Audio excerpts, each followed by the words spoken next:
Hi అండి. నేను మీ మాధవిని. ఈరోజు మన వీడియోలో బండి మీద వేసే మసాలా వడలు. పైన క్రిస్పీగా, లోపల సాఫ్ట్‌గా, తినే కొద్దీ ఇంకా తినాలనిపించేంత రుచిగా భలే ఉంటాయండి. నేను చెప్పినట్లు గనక మీరు చేశారు అంటే 1, 2 తాగరండి బాబు. 10 గ్యారంటీగా లాగించేస్తారు. అంత బావుంటాయి. మరి లేట్ చేయకుండా రెసిపీ చేసేద్దాం రండి. ముందుగా ఒక బౌల్ తీసుకొని 1 కప్పు పచ్చిశనగపప్పు, 1 కప్పు అంటే 300 గ్రాములండి. ఇప్పుడు 1కి 2 సార్లు శుభ్రంగా కడుక్కుందాం. ఇలా కడుక్కున్నాం కదా! ఇప్పుడు మునిగేంత వరకు నీళ్లు పోసి ఒక 2 గంటల పాటు నానబెట్టుకుందాం.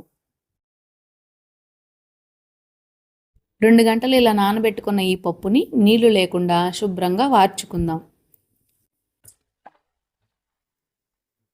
ఇలా వార్చుకున్న ఈ పప్పులో నుంచి ఒక గుప్పెడు పప్పుని ఒక సెపరేట్ కప్పులోకి తీసుకుందాం. ఇప్పుడు ఒక మిక్సీ జార్ తీసుకొని వడగట్టుకున్న పప్పులో నుంచి సగం పప్పు వేసి కొద్దిగా కచ్చా పచ్చగా గ్రైండ్ చేసుకుందాం. మనకి ఇలా ముక్కలు ముక్కలుగా ఉంటేనే వడలనేవి క్రిస్పీగా వస్తాయండి. మనం మెత్తగా రుబ్బామనుకోండి వడలనేవి మెత్తగా ఉంటాయి, క్రిస్పీగా రావు. ఇదొక్కటి జాగ్రత్తగా గుర్తుపెట్టుకోండి. ఇలా కచ్చా పచ్చగా గ్రైండ్ చేసుకున్నాం కదా, ఇప్పుడు ఒక బౌల్లోకి తీసుకుందాం.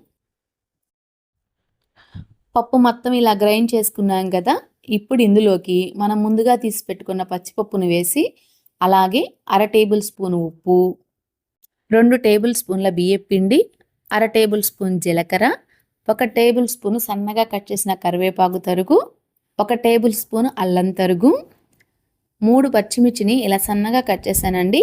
ఇందులోనే ఈ పచ్చిమిర్చి తరుగుని అలాగే 1 కప్పు నిండా పుదీనా తరుగు. ఈ వడల్లోకి ఖచ్చితంగా అంటే ఖచ్చితంగా పుదీనా ఈ మాత్రం ఉంటేనే రుచి. అలాగే ఒక 100 గ్రాములు సన్నగా కట్ చేసిన ఉల్లిపాయ తరుగు. చూస్తున్నారు కదా, ఇప్పుడు ఒకసారి బాగా కలిపేసుకుందాం. మనకి ఈ వడల్లో బియ్యం పిండి వేయడం వలన మనకి వడలు అనేవి ఇంకా క్రిస్పీగా వస్తాయండి. అలాగే మనకి కొంచెం బైండింగ్గా కూడా ఉపయోగపడుతుంది. ఎందుకంటే మనకి పచ్చిపప్పు ముక్కలు ముక్కలుగా మనం గ్రైండ్ చేసుకుంటాం కాబట్టి ఈ బియ్యం పిండి వేయడం వలన వడ అనేది తునిగిపోకుండా కూడా ఉంటుంది. మనకి 2 రకాలుగా ఈ బియ్యం పిండి అనేది ఉపయోగపడుతుంది. మసాలా వడ అంటే పచ్చిపప్పుతో చేస్తారండి. ఇలాగ పచ్చిపప్పుతో చేసేదాన్ని మసాలా వడ అంటారు. మినపప్పుతో చేసేదాన్ని వడ అంటారు. మినపప్పు వడలో మనం పుదీనా గాని ఇవేమి వేయం. వేస్తే అల్లం తరుగు, జీలకర్ర మాత్రమే వేస్తామండి. దాన్ని మినపవడ అంటారు. మసాలా వడ అంటే పచ్చిపప్పుతో చేసేదాన్ని మసాలా వడ అంటారు. ఇలా కలుపుకున్నాం కదా, చూసారు కదండి, మనకి ఈ కన్సిస్టెన్సీ ఉండాలి. ఇందులో చుక్క నీళ్ళు అంటే చుక్క నీళ్ళు కూడా వేయకూడదండి. మనకి ఇలా ఉంటే వడ అనేది తునిగిపోకుండా పర్ఫెక్ట్గా వస్తుంది. ఇప్పుడు మనకు కావాల్సిన సైజులో ఉండ తీసుకొని అరచేతిలో పెట్టి ఇలా ఒత్తుకున్నాము అంటే మనకి వడ అనేది తయారవుతుంది. మనకి ఇక్కడ ఆయిల్ కూడా రెడీగా ఉంది. ఇప్పుడు చేసుకున్న ఈ వడల్ని ఆయిల్లో వేసుకుందాం రండి. ఆయిల్ని మనం ముందుగా ఈ వడలు చేసేటప్పుడు మీడియంగా వేడి చేసుకోవాలి. అప్పుడే మనకి వడ అనేది లోపలికంతా చక్కగా కాలిద్దనమాట.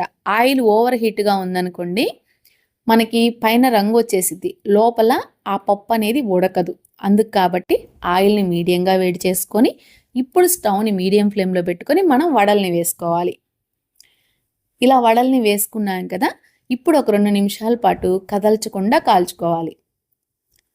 2 నిమిషాలు అయిపోయిందండి. ఇప్పుడు అటు ఇటు టర్న్ చేసుకుంటూ వడల్ని మంచి బంగారు వర్ణం వచ్చేటట్లు కాల్చుకుందాం.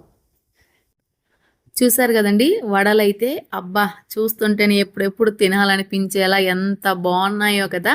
మరి ఈ వడల్ని తీసేసి మిగిలిన వడల్ని కూడా ఇలాగే చేసుకుందాం. మరి మీరు కూడా మా వారి పద్ధతిలో ఒకసారి కనుక ట్రై చేశారనుకోండి, ఎప్పుడు చేసినా ఆయనలానే చేస్తారండి. అంత బాగుంటాయి. మీరు ఫస్ట్ టైం చేసినా కానీ వడలైతే ఫెయిల్ అయ్యే ఛాన్సే ఉండదండి. పైన క్రిస్పీగా లోపల సాఫ్ట్గా నిజంగా భలే ఉంటాయండి. పెద్దవాళ్ళు కూడా కమ్మగా తినేయచ్చు. మరి వడలైతే రెడీ అయిపోయినాయి. టేస్ట్ చేసేద్దామా? సాయంత్రం పూట ఇలా వడలు వేసుకొని కమ్మగా 2 వడలు తిని ఒక టీ తాగితే ఆ ఫీలే వేరు కదండి. మరి మీరు కూడా మా ఆయన చెప్పిన పద్ధతిలో ఒకసారి చేసి అది ఎలా వచ్చిందో కామెంట్ సెక్షన్లో చెప్పండి. ఈ వీడియో కనుక మీకు నచ్చినట్లయితే ఒక లైక్ చేసి షేర్ చేసి మన ఛానల్ని సబ్స్క్రైబ్ చేసుకోండి. మళ్ళీ మరో మంచి రెసిపీతో మళ్ళీ కలుద్దాం. Thank you. Bye bye.